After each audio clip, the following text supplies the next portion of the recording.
just turn the videos off, like I'm just going to do as well. Um, and the meeting is now being recorded.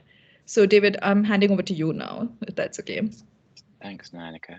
I hope David, everyone I can see see. it. It does say Yeah. I can take control. Should I try and take control? Well, let me. I'll try that. Yeah. Give All it a right, go, I'm Tim. going to take control. Does that mean I can now control it? Oh, I can. Can I? Whoa. Whoa, look at that. Can you see me as well? What can you see? Now, I don't know what. I can see you and I can see your slides. It's as if we planned it this way, Tim. Well, it was very carefully thought through. So, on that note, let me welcome you all to the seminar, and let me welcome Tim Allen today. As you all know, I'm sure, Tim is a Professor of Development Anthropology at the Department of International Development at the LSE. He's also the inaugural director of the Firoz Lalji for Africa there. Tim's carried out long-term field research in many African countries, particularly in East Africa, and writes prolifically across a range of fields, from poverty and development, conflict and humanitarianism, and emergencies and disease. And you'll, of course, have encountered his publications, Trial Justice, the International Criminal Court, and the Lord's Resistance Army, and more recently, the Lord's Resistance Army, Myth and Reality with Kern Vlassenroot, amongst many other publications.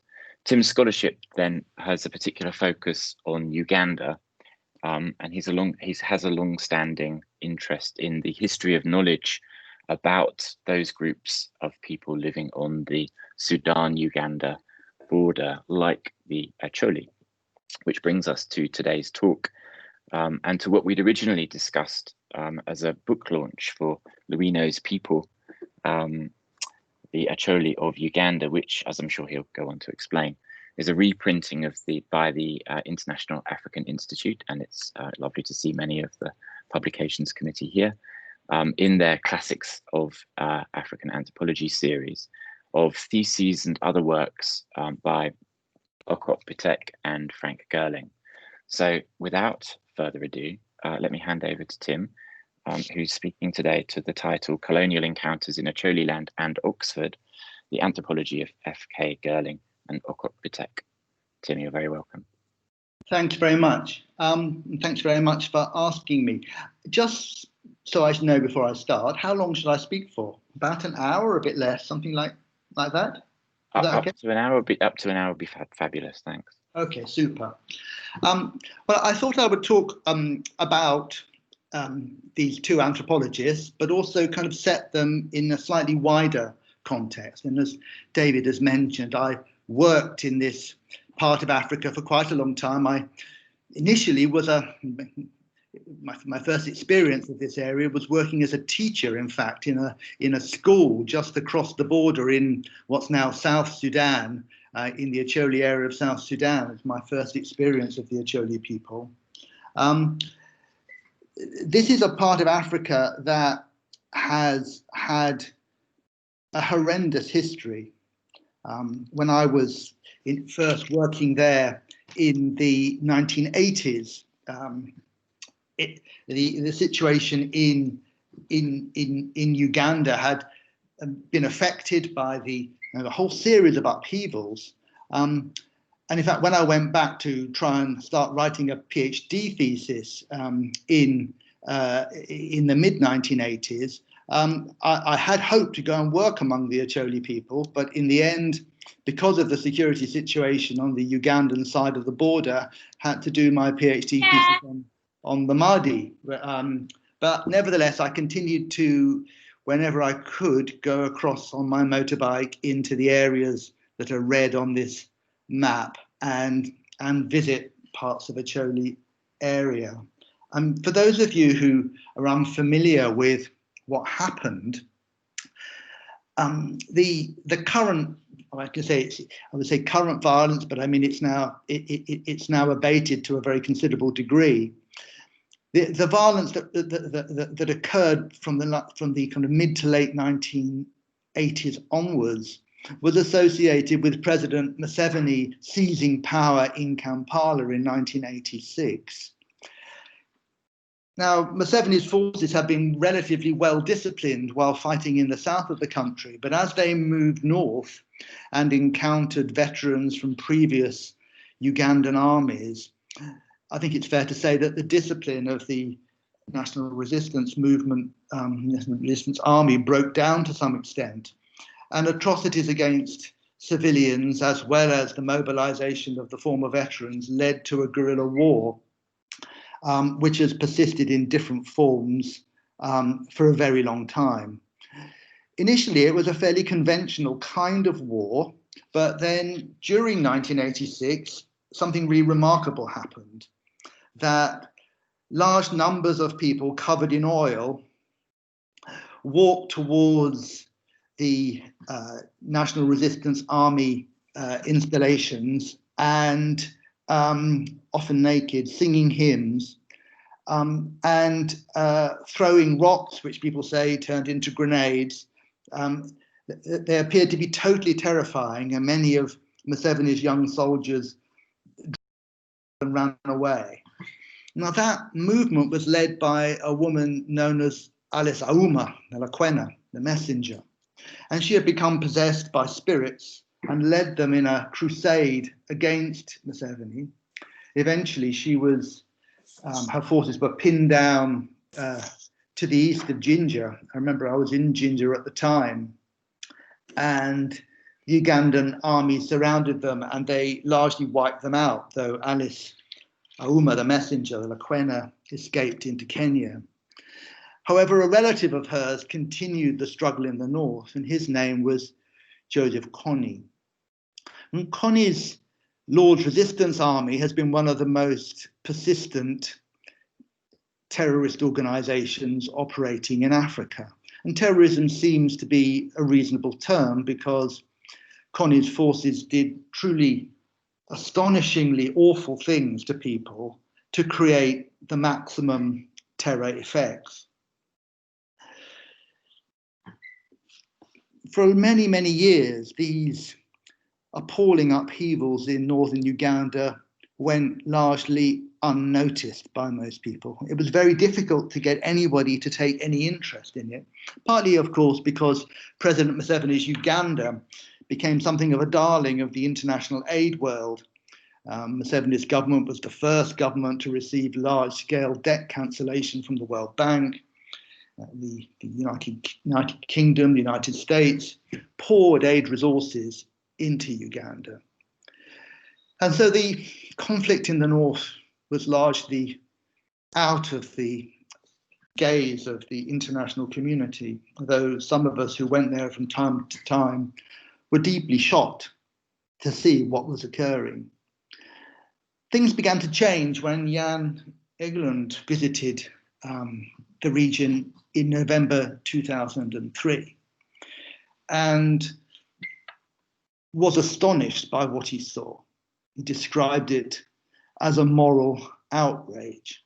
And that scrutiny from an Undersecretary General of the United Nations began to change things.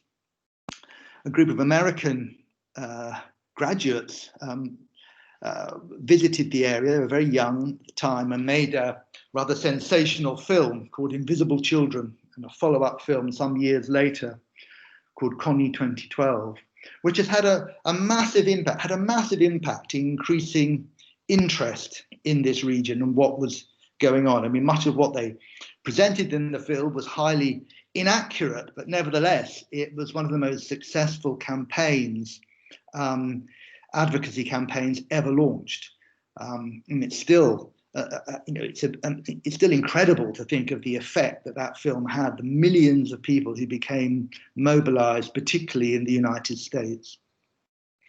And what they were describing was a situation that had emerged in northern Uganda as a consequence of the LRA's attacks and of the Ugandan government's anti-insurgency operations. And this is a photograph taken in 2004, I think it was, of children coming into Gulu town at night to try to escape abduction by the LRA. vast numbers of them would sleep in the porches of the houses or in the mission hospital at Lachor. And most of the population was herded into internal displacement camps. And returning to these places and spending time there from 2004, these places that I'd lived in the 1980s and early 90s, it was a really quite harrowing experience for me personally.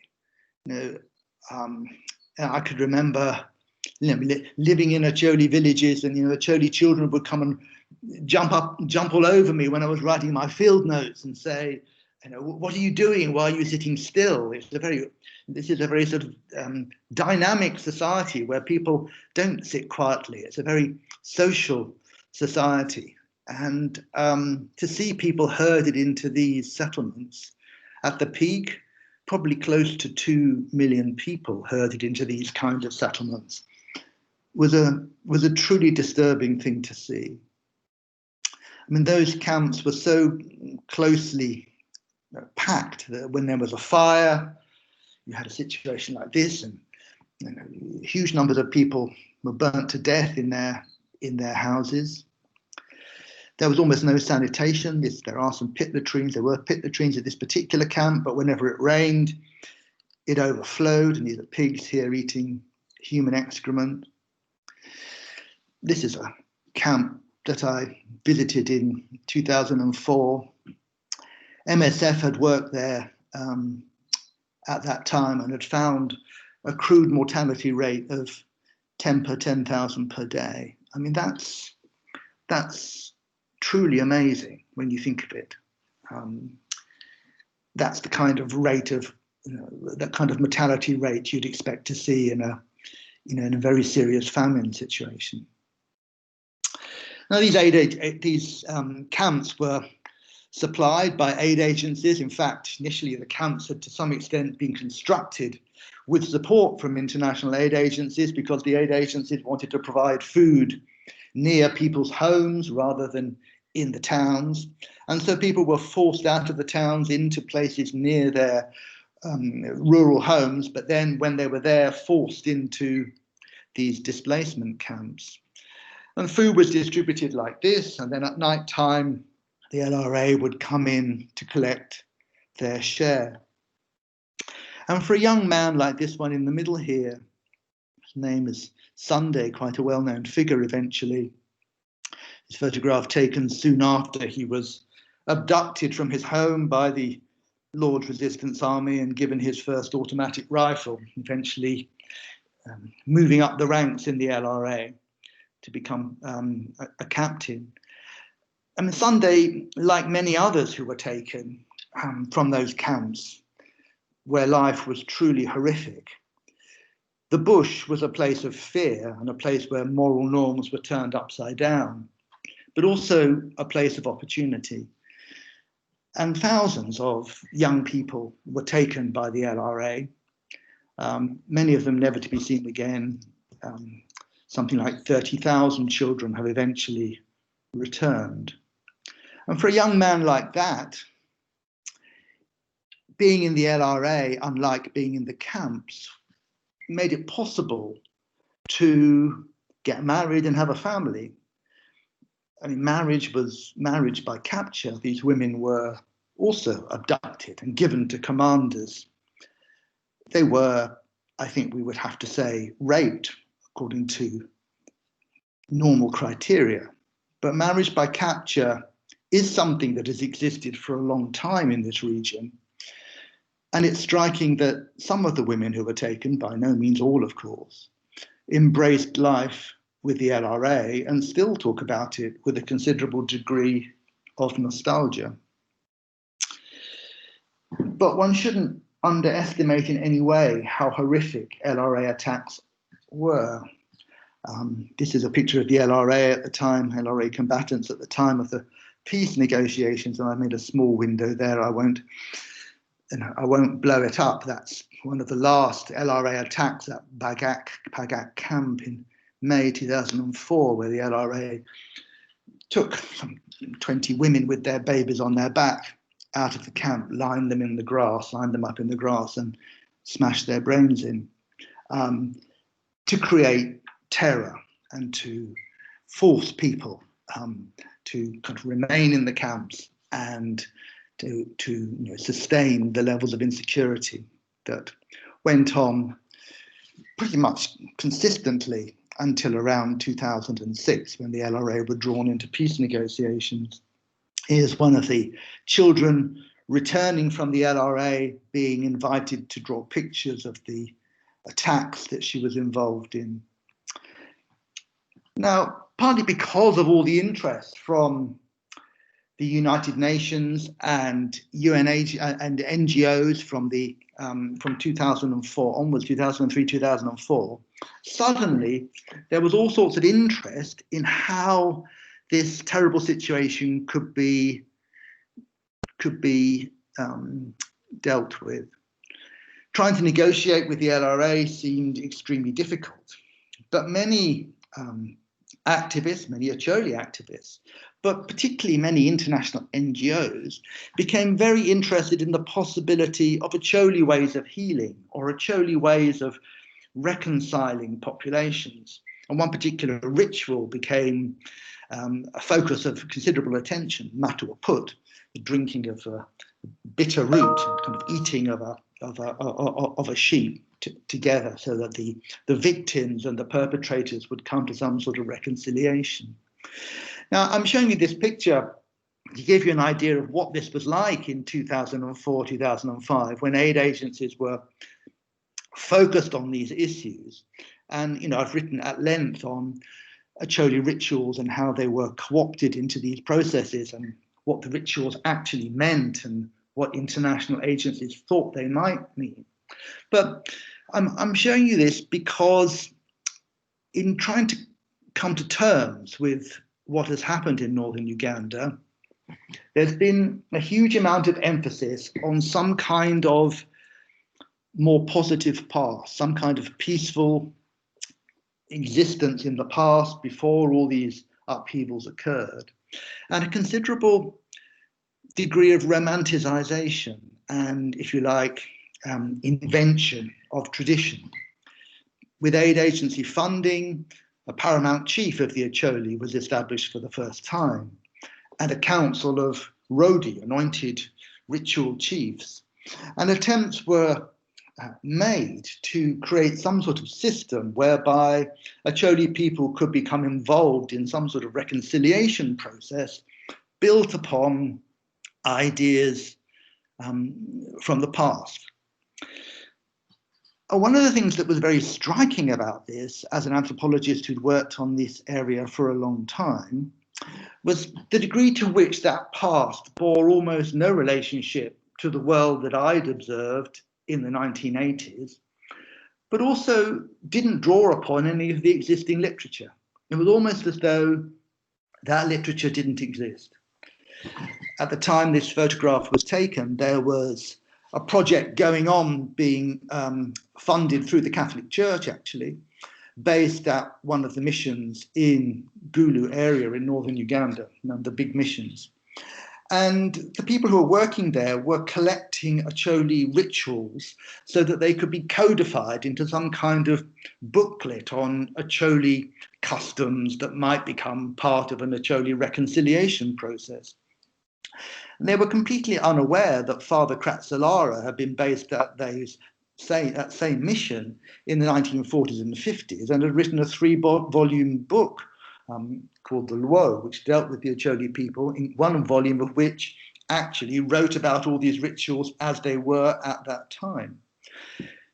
There was complete, the people working, including researchers turning up and working at this time, seemed to have no awareness at all that there had been any previous research done in this part of Uganda. And so that kind of takes us back in time. F.K.Girling wrote an ethnography of the Acholi people based upon fieldwork in the late 1940s. That book was published, rather bizarrely, it was eventually published by Her Majesty's Stationery Office.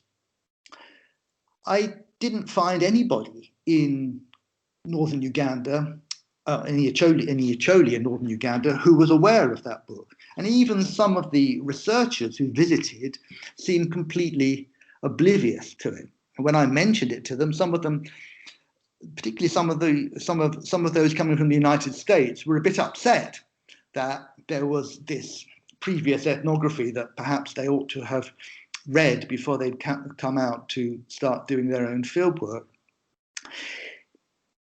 One of the problems with the HMS, the Hermaphrodite Stationery Office version of the book, is it's actually quite hard to read. The print is very small. But it is quite intriguing.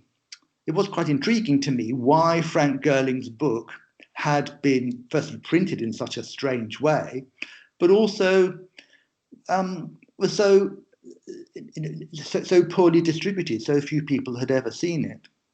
Also, when I asked Peter Worsley about it some years ago and asked him if he'd known Frank Girling when he was at Cambridge, he said yes, he knew Frank very well, and he told me that Frank had been persecuted because of his political views. And so I became rather interested in what had happened to Frank Girling and why his book had been set to one side. I did have a chance to actually speak to him on the telephone not so long before he died. But by that point, he was maybe a little bit confused about what had happened, and also perhaps his memories of northern Uganda had become, well, poisoned by experience that had occurred subsequently.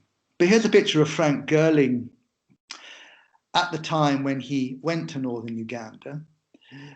Girling had been a activist in the 1930s and had the Spanish Civil War as a Marxist. So that was the underlying history to his problems.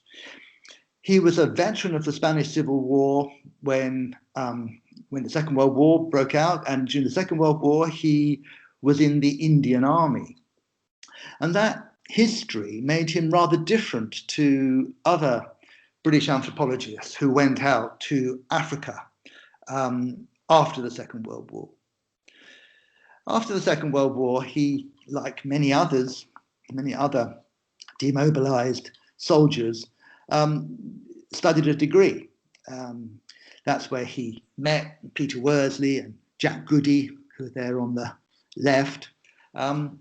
And he did a degree at Cambridge in anthropology. I mean, it was interesting talking to Peter Worsley about it before he died, and he remembered Frank very well, not least because Frank was married to Elizabeth. They had married in the 1930s, and Elizabeth had also been involved in the Spanish Civil War. In fact, they had a bit of a bomb that almost killed them when they were hiding under a table when they were being bombed by Mussolini's planes. So this rather interesting history in the military was an important aspect of Girling's relationships with others who had recently been demobilized.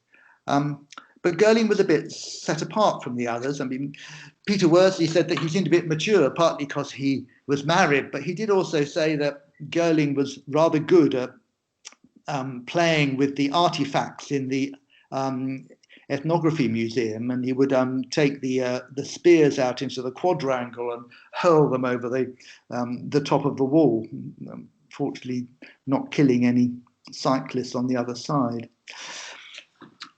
Girling then, when he was at Cambridge, he was pretty disparaging about the experience he'd had at Cambridge, but he said that there was one, and something that Peter Worsley said as well, there was one particular lecturer who was really astonishingly good compared with all the others, and that was Evans Pritchard, who visited from Oxford. And so when Girling graduated, he applied to do a doctoral dissertation with Evans Pritchard in Oxford. And Evans Pritchard was his PhD supervisor. So Girling then was one of the first postgraduates funded by the Colonial Social Science Research Council in 1947.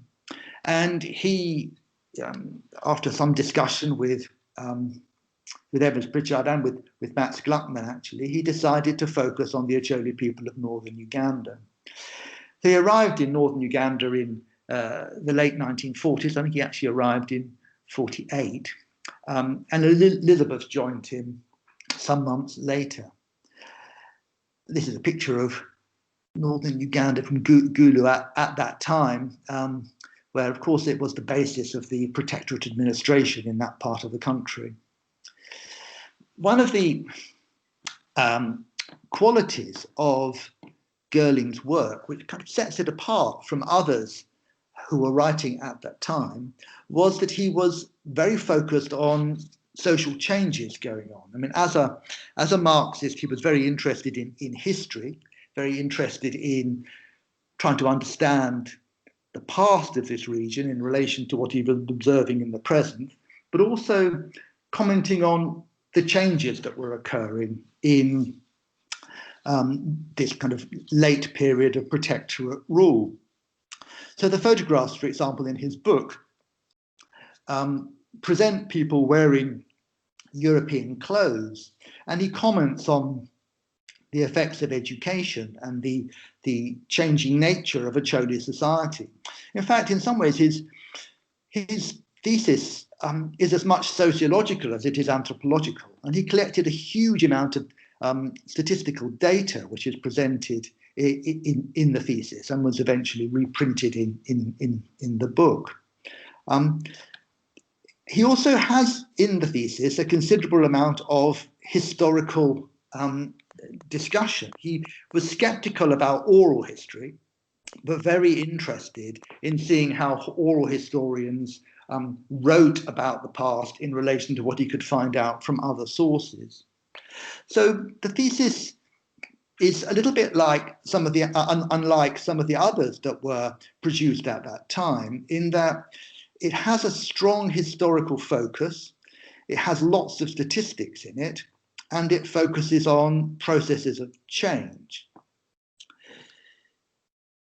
But Girling got into problems in Uganda.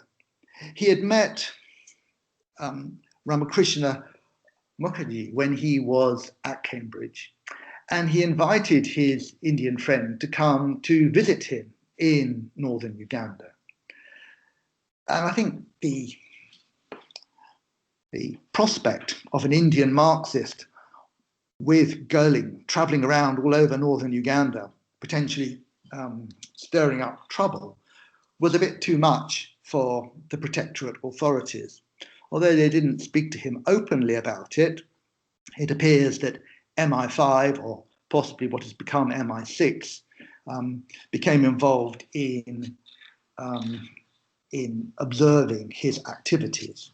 And after some 10 months of being in northern Uganda, Girling was basically expelled. And so his thesis, partly reason perhaps why he has so much history in his thesis, and he draws on all the other sources that he can find, was constrained by the amount of fieldwork that he could do. This relationship with Ramakrishna remained quite a close. Tim, you muted yourself. Sorry, Tim, you're muted, so we can't hear you. You have to unmute yourself.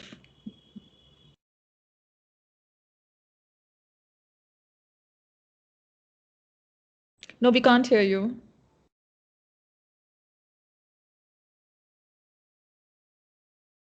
One sec, I'm trying to unmute you. I can't unmute you. You'll have to do it. Yes. No, we can't hear you. Should be at the top right of your. Tim, the mute thing is next to the leave button, next to the share. There's a mic sign that you need to press.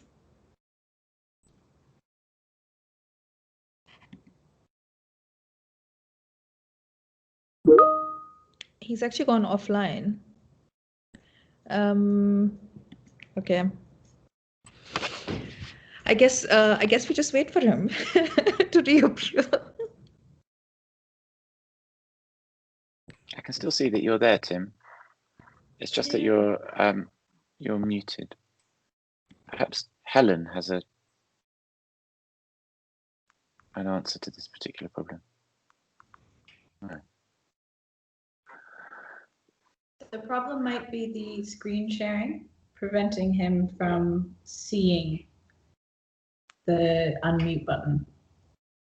So if you exit the screen share, it might be possible Okay, to I'll take control back of the presentation. Does that help, Tim? Nope. Interesting. Help. I'm not able to unmute him, unfortunately. I think it might be a case of having to go out and in again. Okay. Do you want to do that, Tim? I think that might be the best option, Tim, for you to leave and then rejoin just as you did previously by clicking on the meeting in the app.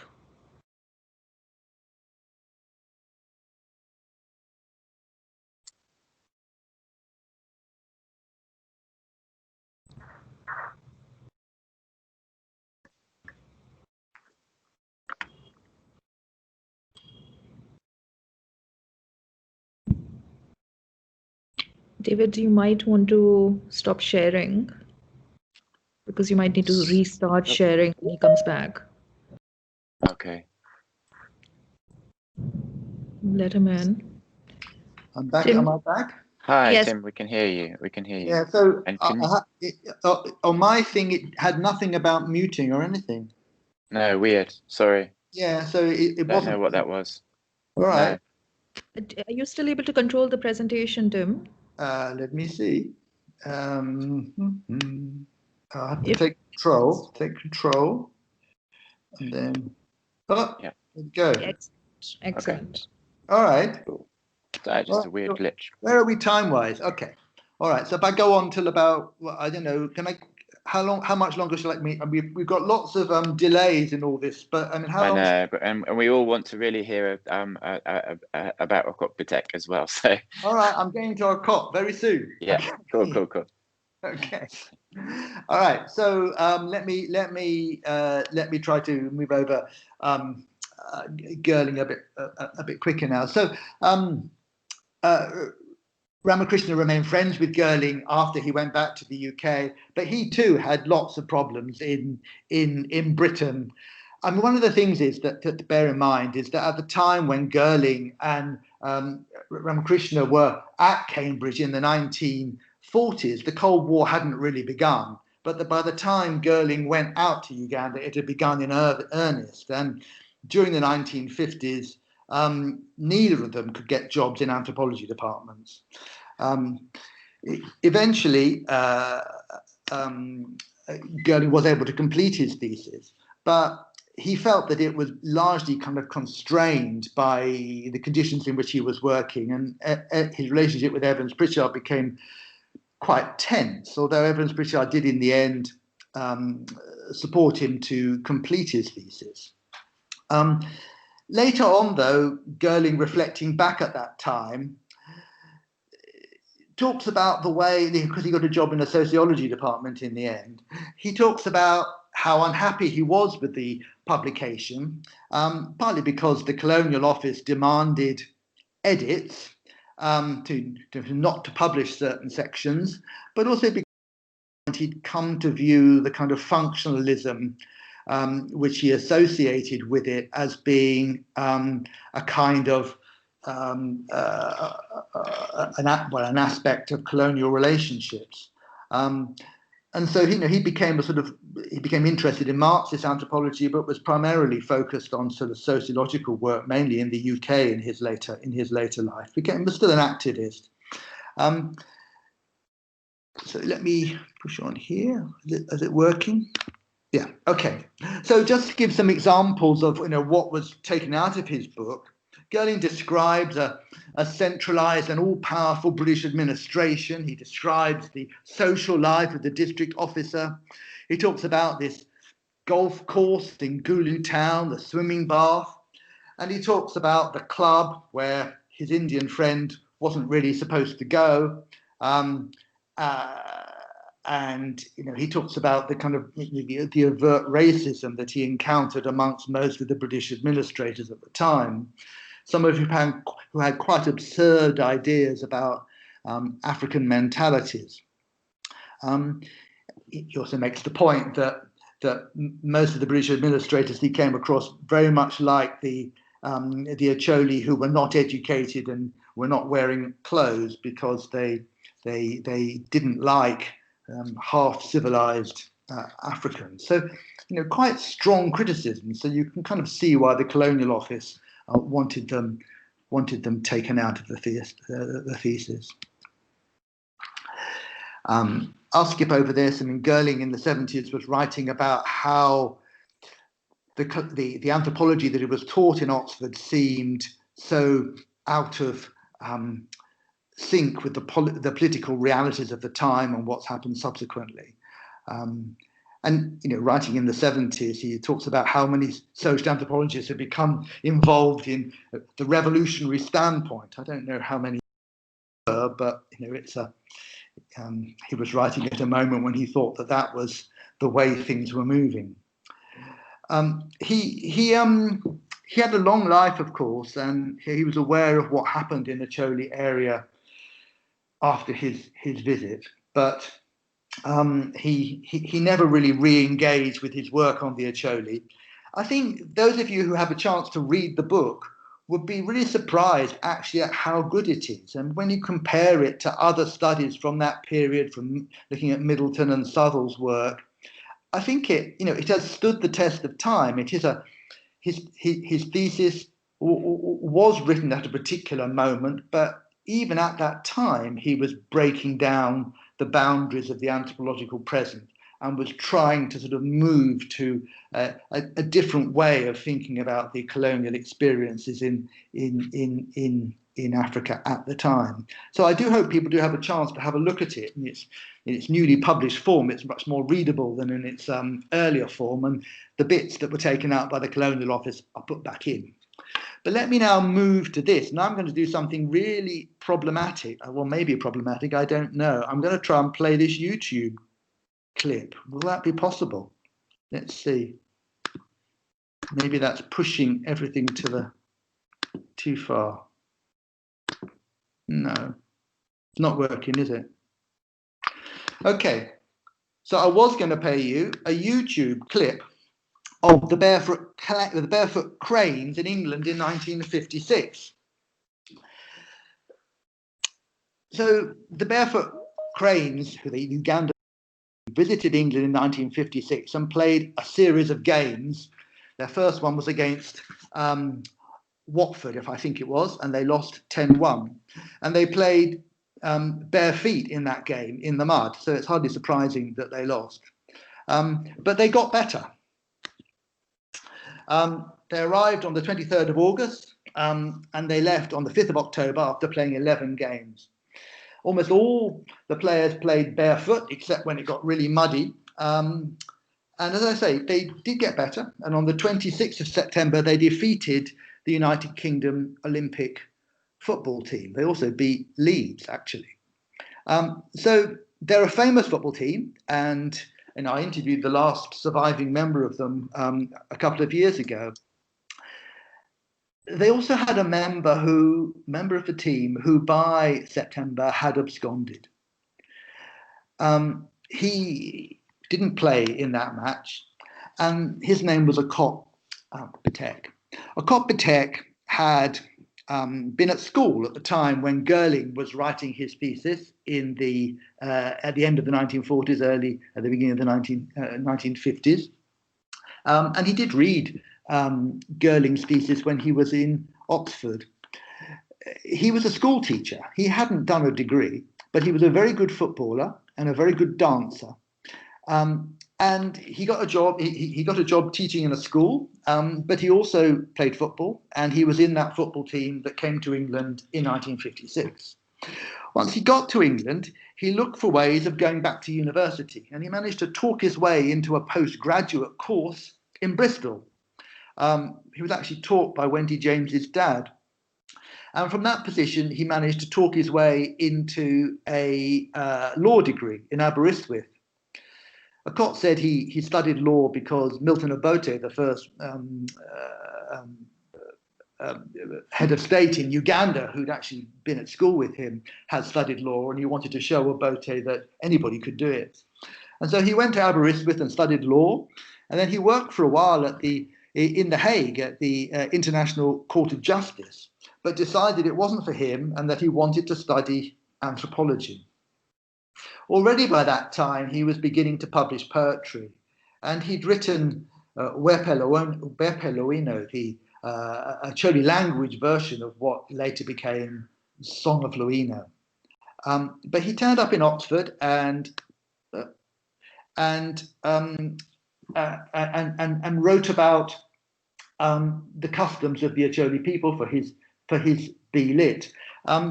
This is a picture of dancers at Gulu in actually at the place that the Okot Bitek, nearby where Okot Bitek ran cultural events when he became very involved in these sorts of processes. And later, I mean, after he left Oxford, he actually became head of the Ugandan Cultural Centre in Kampala. While he was at Oxford, he was writing Song of Luino, and it was eventually published in English, and it had a huge impact. I mean, it was a book that, a poem, it still is one of the most important pieces of African creative writing. It's rather scathing about education. I mean, Luino is an African woman who's explaining how her husband appears to have been effectively castrated by his education. And he's rather scathing about the effects of education, perhaps reflecting on some of his experiences in Oxford. But he's also scathing about what happened with respect to independence. And some of the latter parts of the poem become almost apocalyptic in their ways of describing the betrayal of independence, the betrayal of Uhuru. He also, at various points in the poem, describes, doesn't say their names, but describes certain individuals, one of whom was actually Idi Amin, the dangerous army commander, which is one of the reasons why he had to effectively become an exile from Uganda. Idi Amin tried to kill him more than once. But Okot is also well known for his, in certain circles, for his essays, for his critical essays. His books, his non-poetry books, have become quite difficult to get hold of. These are perhaps the two best known of his longer writings, The Religion of the Central World and The African Religions in Western Scholarship, both of which are associated with his studying of anthropology in Oxford, and also his views about the experience of having encountered analysis of religions from anthropologists in the United Kingdom in the 1960s, 50s and 60s.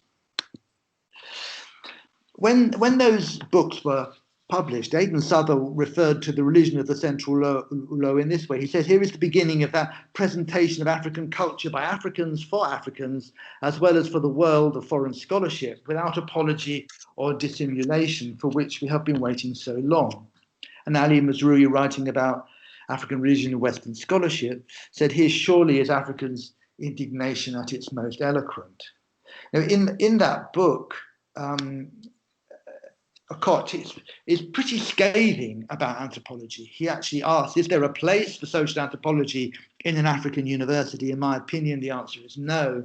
The departments of social anthropology in African universities were campaigning grounds for Western anthropologists. African universities can ill afford to maintain these bases. Africans have no interest in and cannot indulge in perpetuating the myth of the primitive.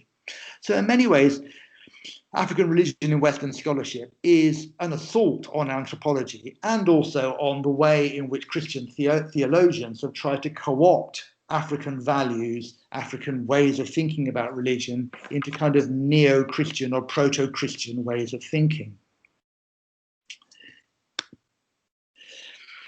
I'd also want to mention this other piece, that essay that Okot wrote. He actually wrote this in 1964, but it's been republished in different places subsequently, and it is also contained in this republication of Okot and Girling's work.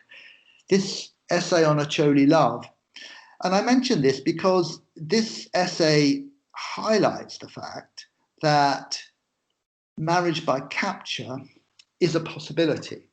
And there are parts of this book that could be read in some ways as justifying what could be understood as enforced sexual contact. It's quite a troubling essay in all sorts of ways, and well worth reading, but quite relevant in terms of some of the debates that have occurred with respect to the Lord's Resistance Army. When Okot was studying in Oxford, he was actually supervised by Godfrey Learnhardt, not Evans Pritchard, though Evans Pritchard was in fact the examiner of his DPhil thesis. I think one of the things it's worth noting is that that his work on sexuality probably also had some effect on Evans Pritchard, particularly in the later part of his life. This is Okot reflecting back on that period towards the end of his own life. He says that he used to go out drinking with EP and with the Learnhardts, and they obviously had quite a lot of fun together. They're often seen in Oxford pubs. And Evans Pritchard told him that when he was working among the Luo-speaking Shilluk speak a similar sort of language to the Acholi people. He said that he would go to the dances and he would follow the lovers to see what happened. And on one occasion he was caught and beaten up. And I think if Okot was perhaps more influenced by Evans Pritchard than he lets on, because I think that one can see Evans Pritchard's influence in African religions in Western scholarship. It's probably also true that Evans Pritchard was a bit influenced by Okot. I mean, particularly in Evans Pritchard's late essays on the Azandi, which have a great deal of explicit discussion of sex in them. But Okot's experiences in Oxford were troubling in that he found it very difficult to cope with the language that people would use to describe Africans, particularly the reference to Africans being primitive. He objected to the way that Godfrey Learnhardt and Evans Pritchard described African cosmology. He had a very different view. And although he did complete his B.Lit and that was passed, his D.Phil was actually, quite astonishingly, failed. His initial examiners were the linguist Tucker and Evans Pritchard, and the examiners' reports say that they didn't like his spelling, they didn't like his map, and they didn't like his title.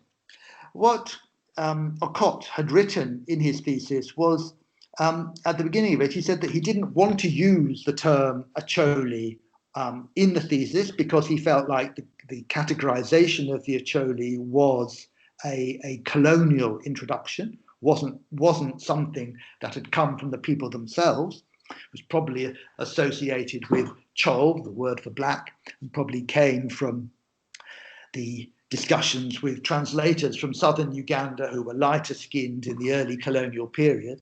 And so he objected to using these tribal labels, and he referred to the Jopalwo, the people of Luo, as being a collective group.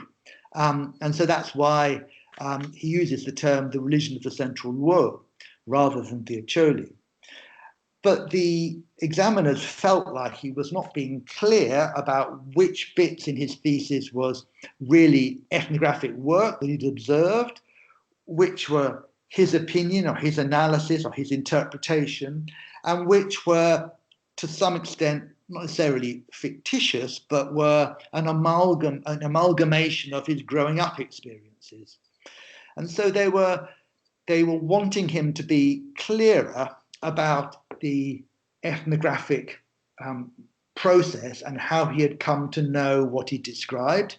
And also they objected to the way in which he amalgamated all these different examples that he included in the thesis under this idea of the people of Luo. So they referred it and asked for some changes. He was examined again. A second examination occurred in 1970, which is the year that Evans Pritchard retired. And so he was replaced by Jean Buxton. And the second examiners felt that the map was rubbish. They didn't like his map. They still said, well, they don't really like the title. And they referred it again. They referred the thesis again. But then the university didn't allow him the right to resubmit it for the third time. So in effect, he was then failed.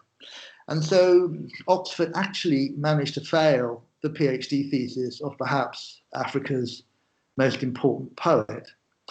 That thesis is sitting on the library shelf in the Anthropology library in Oxford. I was rather surprised to find it there when I was looking for Girling's thesis and finding the bits that had been cut by the Colonial office.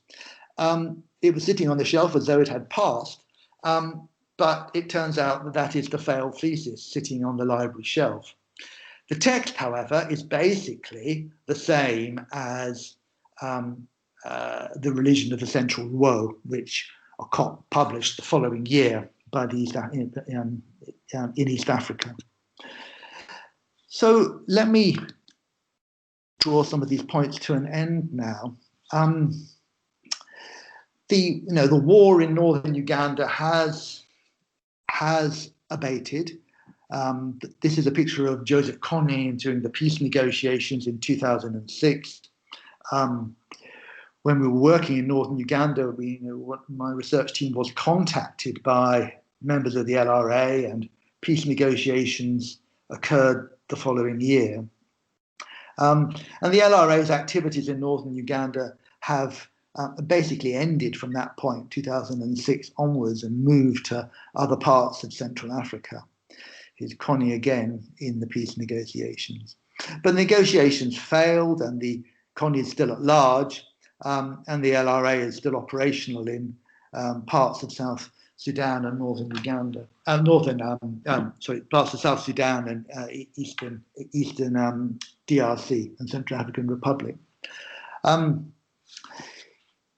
I've already mentioned how there's been this sort of obsession with tradition in northern Uganda at the moment. This is a Matua Put ritual, and the fact that these books by Okot, Patek and F.K.Girling are not available does seem to be a real problem. I was discussing with people at Gulu University, and they were completely unaware that these texts existed. And so it seemed very important to try to make them available so that they could be used in the region to discuss the present situation. Of course, some of this campaigning in northern Uganda has been focused on the International Criminal Court. Here's the first prosecutor of the International Criminal Court, Ocampo, part of a campaign against him in Sudan at the time when a warrant was issued for the president of Sudan. And lots of antipathy towards the ICC amongst some groups in northern Uganda, which was part of the reason why I got drawn into the prosecution process. And I suppose, thinking about these kind of colonial encounters in Oxford in the late Protectorate era, and Okot Patek's experiences and Girling's experiences too, I suppose one might raise the question, why was a white British academic asked to be the so-called expert witness at the beginning of the trial of Dominic Ongwen, the LRA commander at the ICC. It would have been a bit strange, I think, if at the Milosevic trial they'd asked Grace Okello from Gulu University. So I felt quite troubled about it at the time. You know, I did it partly because, well, because I was encouraged to do so by some Ugandan friends. And I was at the trial. I was on TV in Uganda. I went to Uganda and met with people in the north, people involved in the campaigning against the ICC, as well as those who felt like it was potentially a good idea. And there was quite a lot of discussion about why I would be drawn into that role. And I suppose it does raise the kind of the legacy of these kind of colonial encounters. But as I said to people in there, well, who else would have done it? Because of course, if a Ugandan had done it, they would have been accused of, well, in all sorts of ways by Museveni's government or by relatives of people involved in the LRA. So it was a sort of a way of getting the trial going. Anyway, so people might have some observations about that. And what's happened in northern Uganda now? Well, this is the old clubhouse that Girling described. It used to be the place where Europeans went and Africans are not allowed to go. Were not allowed to go. It's now the Gulu Cultural Centre. Here's the old colonial tennis court that Girling described. It's next to a latrine, which is behind those the fencing at the end there. It's kind of fallen into decay, obviously, but they've kept it almost like a kind of a relic of the old protectorate period. And so it's still sitting there, and they cut the grass on it regularly. Though obviously no one actually plays tennis anymore. And here's a picture of Okot on the wall, one of the great Acholi heroes for his poetry. But his essays, his ethnographic essays, are largely unknown. And here's a performance that occurred at the time when we were discussing these books, these works by Girling and Okot, and we had a performance of Song of Luino by Ugandan artists, and here's this young woman acting out the role of Luino. Gulu itself has become a very different place since the war. There's now a coffee hut where you can get a cappuccino. There's even a supermarket. So it's almost like all these things have been forgotten about. Lots of visitors from the United States, partly as a consequence of the Invisible Children campaigns, looking for the invisible children, who are not very invisible most of the time. And Okot here being celebrated at Makerere in 2016, 50 years after the publication of Song of Luino, being translated finally into Uganda, the language of southern Uganda. And this is the book which was mentioned at the beginning, where I've been able to persuade a publisher, that's Lit, who agreed to do it, to publish Frank Girling's Acholi of Uganda, including the censored passages. And the book also includes Okot Religion of the Central Luo, which is basically his failed DPhil, African Religions in Western Scholarship, his essay Acholi Love, and African Aesthetics. The one thing I'd say about the Acholi Love essay was that it has been quite important in the discussions with the International Criminal Court. The ICC felt that it would be very difficult to secure a conviction for rape. And so there was the prospect of Dominic Ongwen not being tried for rape. And the argument was that it was hard to show that the women who had been given to him as an LRA commander understood their experience as rape, partly because of this idea of marriage by capture. Also that many of those women who were given to Ongwen refer to him as their husband. And in fact, one very controversial thing that's occurred is that Nguyen has been given conjugal rights while he's been in prison in The Hague. And one of the women who was given to him while he was in the bush fighting with the LRA was flown out from Uganda and spent time with him in prison in The Hague, and she has now had a baby since she returned to Uganda. And so it's created some quite serious issues about how rape is understood in international criminal law and how it's applied in this case. And so one of the interventions that I've been involved in and some of my PhD students have been involved in has been trying to introduce the possibility, using this earlier work on the Acholi and also our more recent field work to show how ideas of consent are indicated by Acholi women and to make a case for rape. So we don't yet know whether or not, we haven't yet heard the verdict. We're going to hear it in the next few weeks, I think. But a case for rape was made. And although that draws upon Okot Bitek's Acholi Love article in important ways in thinking about how consent occurs, we've also been able to draw on other work by Okot and others to be able to show how consent is allocated. So that's the situation that's ongoing.